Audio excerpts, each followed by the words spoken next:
قال رسول الله صلى الله عليه وسلم لا يدخل الجنة من لا يحمل جاره بوائقه۔ رسول اللہ صلی اللہ علیہ وآلہ وسلم نے فرمایا، جس کا پڑوسی اس کی ایذاؤں سے محفوظ نہ رہے وہ جنت میں نہ جائے گا۔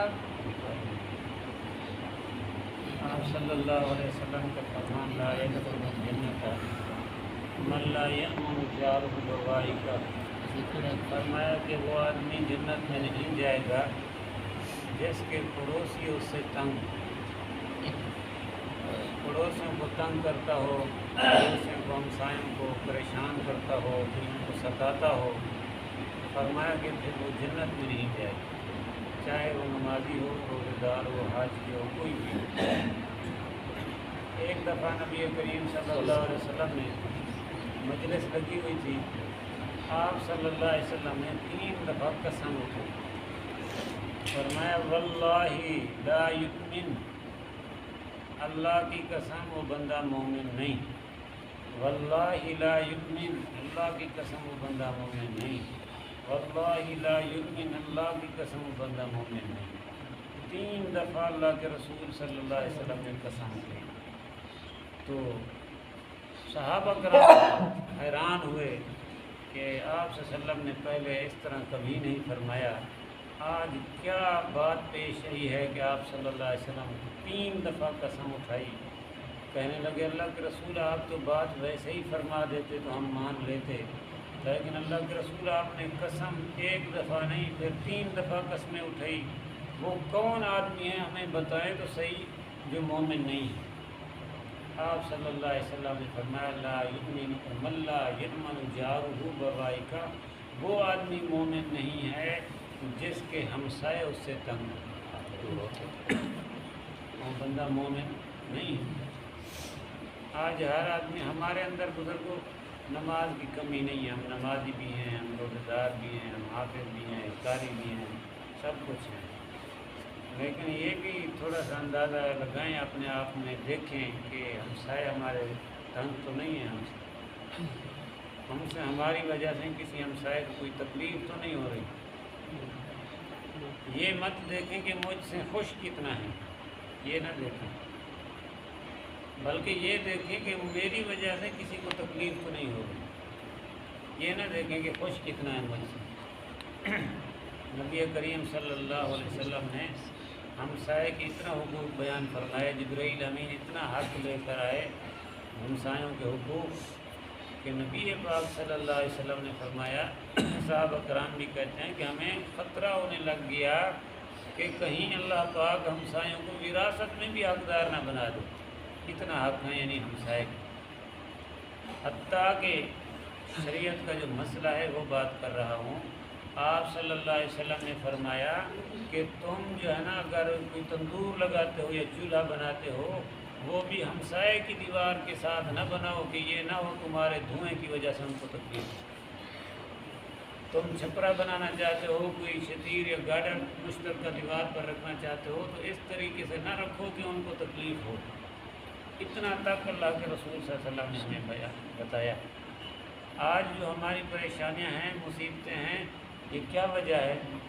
بے برکتی ہے، گھر میں برکت نہیں ہے، کیا وجہ ہے؟ وہ وجہ یہی ہے کہ جب سے ہمارے مسلمانوں میں آپس میں بے اتفاقیاں ہوئی ہیں، مسلمانوں کے دلوں میں آپس میں نفرتیں شروع ہوئی ہیں، جھگڑے شروع ہوئے ہیں، بھائی بھائی سے لڑ رہا ہے، ہاں جی بہن بھائی سے لڑ رہی ہے، ہاں جی رشتہ دار سے، بھتیجے چاچے سے، اتفاق جب سے ختم ہوا ہے اللہ نے رزق والی برکت بھی ختم کر دی۔ آج رزق کی برکت نہیں ہے۔ پہلے دور میں دیکھیں چھوٹے چھوٹے کمرے ہوتے تھے، ہاں جی پتہ نہیں کئی خاندان اکٹھے رہتے تھے، کوئی ٹینشن نہیں ہوتی تھی، ہاں جی اتفاق ہوتا تھا، محبت ہوتی تھی۔ آج جو ہے نا بڑے بڑے کمرے بنا لیے، ایسی لگا لیے، سب کچھ کر لیا، لیکن سکون پھر بھی نہیں ہے، برکت بھی ختم ہو گئی ہے۔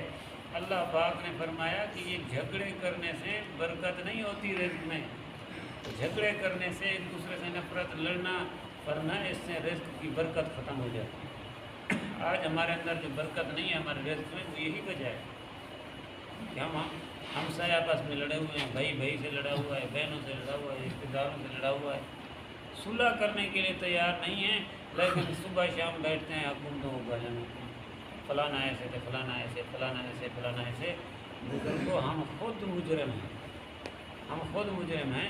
نبی کریم صلی اللہ علیہ وسلم نے فرمایا نا ان الرجل لیحرم الرزق بالذنب یصیبها، اللہ پاک نے تو انسان کا رزق لکھ دیا ہے مقدر میں، لیکن فرمایا بعض دفعہ انسان اپنے رزق سے بھی محروم ہو جاتا ہے کہ اس سے کوئی ایسا گناہ ہو جاتا ہے، اس کی نحوست کی وجہ سے انسان اپنے رزق سے محروم ہو جاتا ہے، اس کا رزق کم ہو جاتا ہے، ختم ہو جاتا ہے۔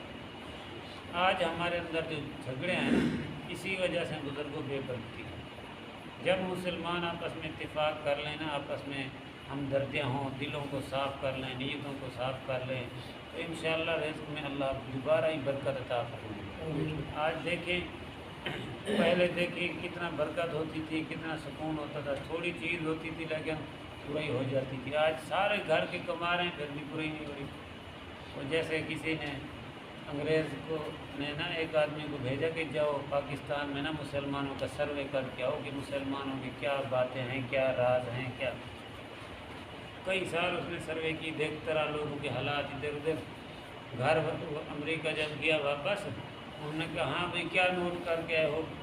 اس نے کہا میں نے وہاں پر ایک بات تو یہ نوٹ کی ہے کہ ہر گھر میں جو ہے نا ایک پاگل رہتا ہے۔ پاکستان میں نا ہر گھر میں ایک پاگل رہتا ہے، اور سارے باقی جو ہے نا گھر کے افراد صاف ستھرے کپڑے پہنتے ہیں، کوئی ادھر گھوم رہا ہے، کوئی ادھر گھوم رہا ہے، اور وہ سارے اس کو جو ہے نا ابا ابا کہتے ہیں۔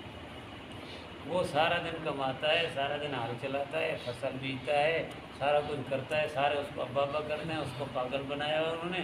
سارے باقی مزے سے گھومتے ہیں، پھرتے ہیں، کھاتے ہیں، کھانے کے وقت سارے جمع ہو جاتے ہیں، اور ایک آدمی کو انہوں نے پاگل بنایا اور اس کو ابا ابا کہتے ہیں۔ اس وقت یعنی ان کی سوچ کے مطابق ایک پاگل ہوتا تھا، گھر میں سارے کھاتے تھے۔